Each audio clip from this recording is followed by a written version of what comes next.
Hello दोस्तों, कैसे हो आप सभी लोग। और पिछले वीडियो में आप लोगों ने हिंदी के काव्य खंड से सभी वेरी मोस्ट क्वेश्चन जो थे, संभावित प्रश्न थे जो हिंदी के पेपर में आने वाले हैं, वो आपने सभी ने टिक किए थे। और अब आपके लिए लेकर आए हैं गद्य साहित्य मतलब गद्य खंड। और गद्य खंड में जो जो इंपॉर्टेंट क्वेश्चन हैं, वेरी मोस्ट क्वेश्चन हैं, आज उन पर चर्चा होगी। और आप सभी लोग अपनी बुक्स या गाइड निकाल कर बैठ जाइए। आपके सामने अब प्रश्न हम बोलने वाले हैं, तो उनको आप टिक लगाते चलिए। सभी लोग गद्यांश निकाल लें। ये क्षितिज गद्यांश गद्य खंड है और लेसन का नाम है दो बैलों की कथा। मुंशी प्रेमचंद जी इसके लेखक हैं। दो बैलों की कथा। सभी लोग जल्दी निकाल लीजिए। चलिए ठीक है, पहला प्रश्न आप लोग टिक करें। कांजी हाउस में कैद पशुओं की हाजिरी क्यों ली जाती थी? या तो आप नोट करते चलिए या टिक लगाते चलिए। कांजी हाउस में कैद पशुओं की हाजिरी क्यों ली जाती थी? यह पहले लेसन से क्वेश्चन है। इसी लेसन से आप दूसरा प्रश्न टिक करिए। छोटी बच्ची को बैलों के प्रति प्रेम क्यों उमड़ आया? छोटी बच्ची को बैलों के प्रति प्रेम क्यों उमड़ आया? इस लेसन से बच्चों आपको 3 प्रश्न टिक करना है। 2 प्रश्न आप लिख चुके हैं। तीसरा और लास्ट प्रश्न आप टिक करिए। किन घटनाओं से पता चलता है कि हीरा और मोती में गहरी दोस्ती थी?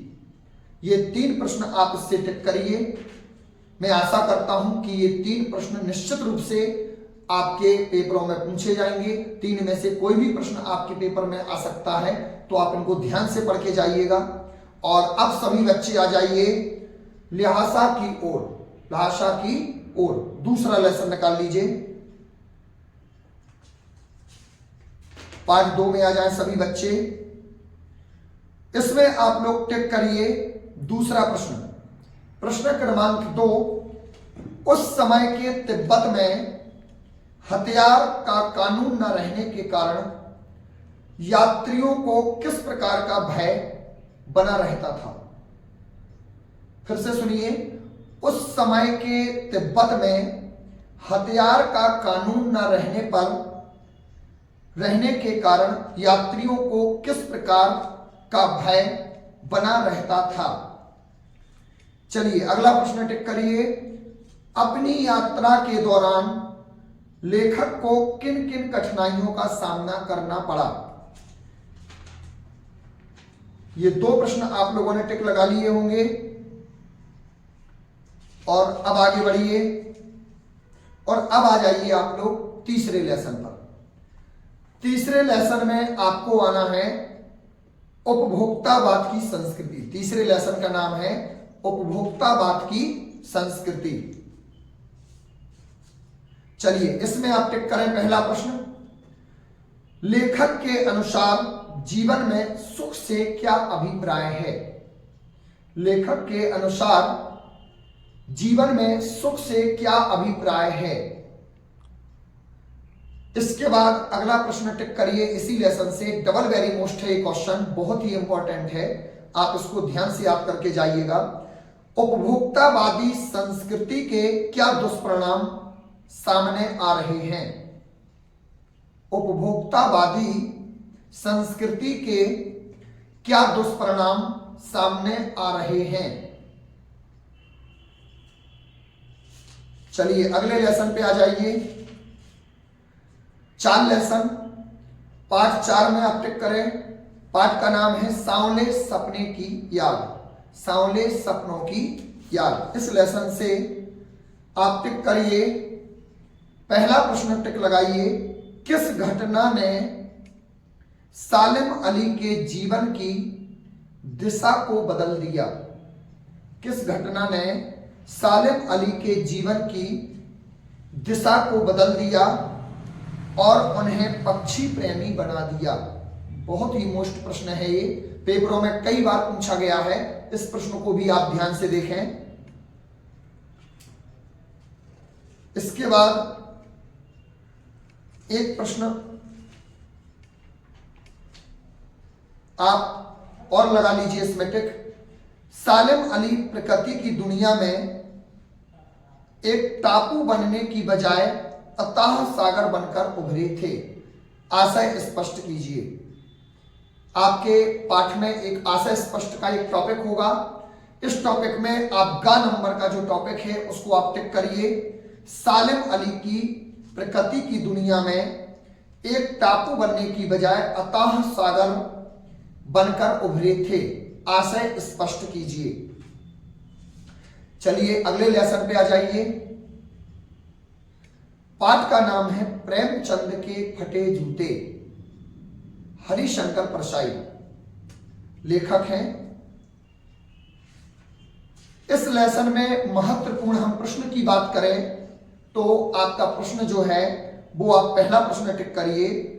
प्रेमचंद के फटे जूते पाठ के आधार पर प्रेमचंद के व्यक्तित्व की दो विशेषताएं लिखिए। प्रेमचंद के फटे जूते पाठ के आधार पर प्रेमचंद के व्यक्तित्व की दो विशेषताएं लिखिए।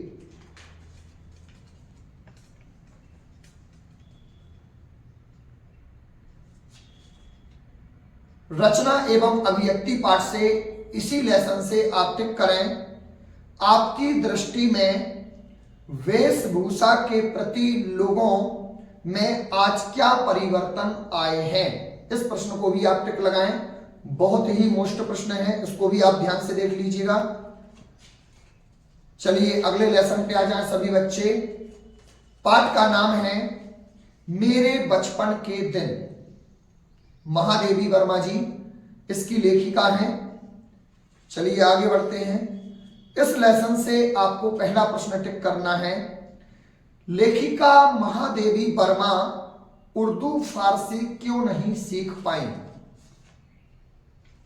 इस लेसन से ये प्रश्न बहुत मोस्ट है, कई बार पेपरों में आ चुका है। इस प्रश्न को भी आप देख कर जाइएगा। लेखिका महादेवी वर्मा उर्दू फारसी क्यों नहीं सीख पाई?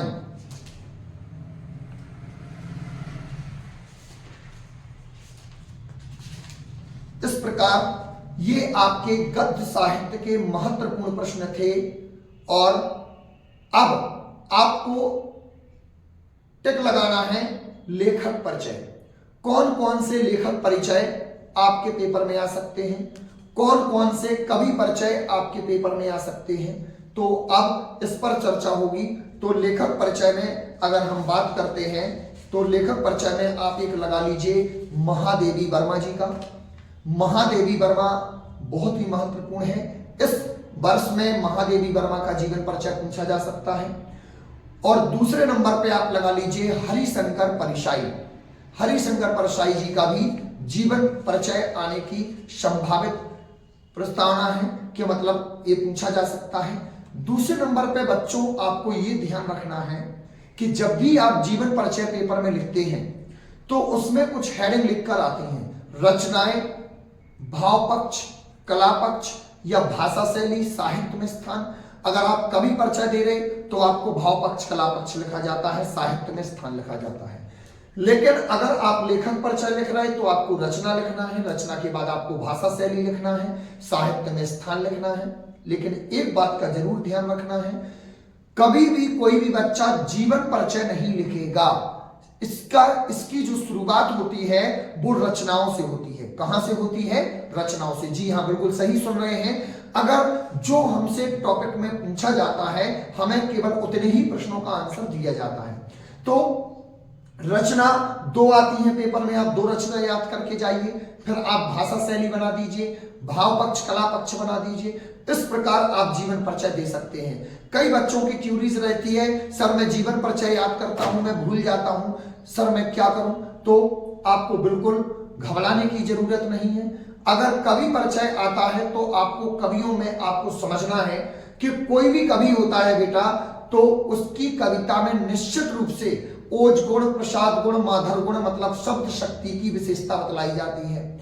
इसके अलावा अगर हम बात करें तो उसके कवियों में रस, छंद, अलंकारों का भी वर्णन होता है।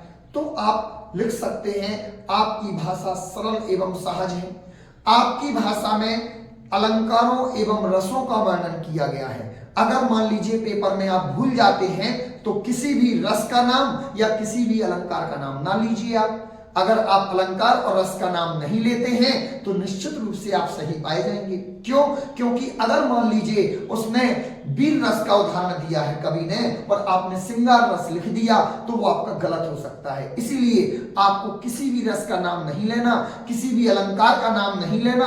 आपको केवल क्या बोलना है, आपके कविता में रसों और अलंकारों का ओतप्रोत वर्णन किया गया है। आप ऐसा लिख दीजिए जिनका भाव पक्ष हो जाएगा। इसके बाद इसी प्रकार कला पक्ष में आप दो चार उनकी रचनाओं की कृतियों को बता दीजिए, किन किन रचनाओं में क्या उनको पुरस्कार मिले हैं, किस प्रकार से मिले हैं, ऐसा आप उनको बता सकते हैं। इसी प्रकार अगर हम लेखक परिचय की बात करें तो लेखक परिचय में आप बता सकते हैं कि आपकी भाषा बड़ी सरल एवं सहज है। आपकी भाषा में कहानियों का उल्लेख किया गया है। आपकी भाषा में कहानी, निबंध, उपन्यास, संश्रवण, आप लोगों ने गद्य की विधाएं सुनी होगी।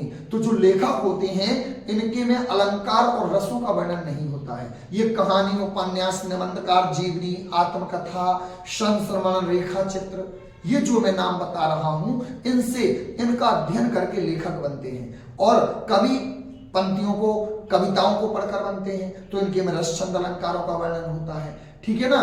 तो मैं समझ सक रहा हूं कि आपको ये सारी चीजें समझ में आ रही होंगी। और अब मैं आपसे आशा करता हूं कि आप इस वीडियो को ज्यादा से ज्यादा लोगों को शेयर करें। अभी तक जिन जिन ने चैनल सब्सक्राइब नहीं किया था उनको सब्सक्राइब, वो सभी लोग इस चैनल को सब्सक्राइब करें, लाइक करें, बेल आइकन पर क्लिक करें ताकि जो भी मैं आपके लिए नया से नया वीडियो लेकर आऊं तो वो आपको तुरंत मिल जाए।